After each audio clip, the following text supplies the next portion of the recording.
I mean, you can't give up 34 points in the fourth quarter. I mean, I think we had, command of the game pretty much most of the game, and losing the fourth quarter by 13 isn't going to win you many games. And just along those lines, just how much does this feel like a blown opportunity for you guys? Definitely a big blown opportunity. Obviously, having the season series on the line, and we would have been able to tie it back up, tie the standings back up, which would have helped us a lot. But we weren't able to execute down the stretch. Fox, I know it doesn't always come down to offense versus defense type thing, but Mike was talking about the offense a lot after the first loss on Tuesday night. How did you feel about the offensive execution down the stretch and the looks that you guys were generating?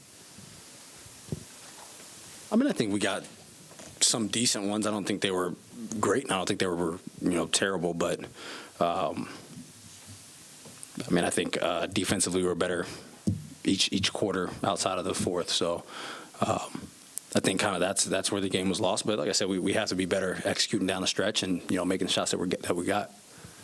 What do you feel like was better for you guys defensively in those first thirds compared to the fourth? I think we were scrambling. I mean, we contested every shot.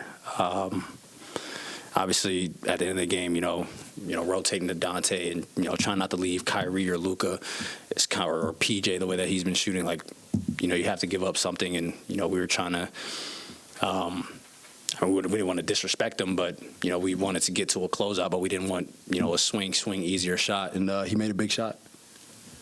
De'Aaron, what are your thoughts on just Malik kind of going down and kind of the series of injuries that you guys have had to deal with? Yeah, I mean, that's definitely big. Obviously, what he does for us, playmaking and scoring, coming off the bench, that's a big blow. Obviously, we don't know how significant it is yet, but obviously we were hoping for the best. But if he is out for some time, we have 9 games left. There's no looking in the rearview mirror now. De'Aaron, sometimes it's the way that Kyrie hits a shot that takes the wind out of your sails. Do you feel that? Like some of the shots he hits where you guys are draped all over him and it's nothing but net? Yeah, definitely. I mean, he's been doing that for years. You just try to make it as difficult as possible.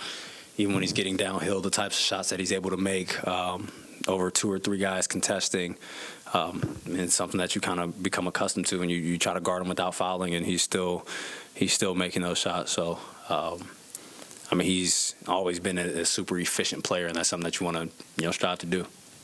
Some new lineups tonight with all the injuries you guys are dealing with. How much offensive responsibility do you feel when there's some new groups out there that might be a little bit more defensive focused? I mean, definitely have to be better in terms of putting the ball in the basket. But anytime I draw 2, you try to get off of it, try to get them in rotation, keep them in rotation. I think we did a good job of that for the majority of the night. Like I said, I think down the stretch